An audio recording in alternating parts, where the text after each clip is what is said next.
Israel sediakan 200 juta dolar tanam kuburan fiktif di Al-Aqsa.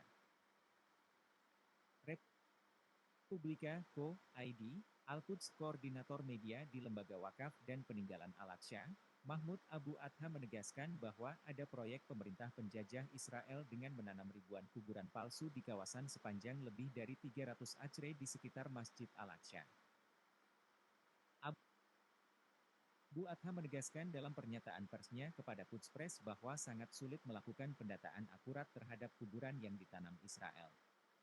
Namun berdasarkan data yang dimiliki lembaganya, ada sekitar 7.000 kuburan yang ditanam Israel selama setahun terakhir. Tidak hanya itu, ada 3.000 lainnya yang ditanam di wilayah yang sama di Lembah Rababah dan Silwan serta Jabal Zaitun di sekitar Masjid Al-Aqsa. Ia mengisyaratkan bahwa informasi itu disampaikan sesuai dengan laporan terakhir yang diterima kantor pemerintah penjajah Israel.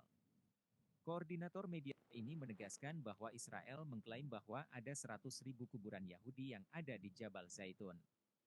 Namun banyak indikator yang menunjukkan bahwa banyak di antaranya yang fiktif. Ia menambahkan, penjajah Israel sendiri telah menganggarkan sebesar 200 juta dolar untuk proyek Yahudisasi di sekitar Al-Aqsa dan penanaman kuburan fiktif di wilayah itu. Di samping itu, telah dibentuk komite setingkat kabinet yang memberikan laporan kepada pemerintah Netanyahu. Aktivis Palestina ini menegaskan, langkah-langkah yang dilakukan Lembaga Al-Aqsa adalah sementara untuk mengungkap sebesar mungkin pencurian tanah Palestina dan tanah wakaf, dan aksi besar pengubahan dan Yahudisasi yang dilakukan Israel di sekitar Masjid Al-Aqsa dan manipulasi sejarah. Ia menegaskan bahwa pengungkapan ini penting sekali. Ia menuturkan bahwa pihaknya sudah menyiapkan sejumlah dokumen langkah yang disiap dimanfaatkan oleh pihak Arab dan dunia Islam untuk mengembalikan tanah yang dicuri Israel untuk membangun kuburan Yahudi dan untuk mengungkap manipulasi sejarah yang dilakukan Israel.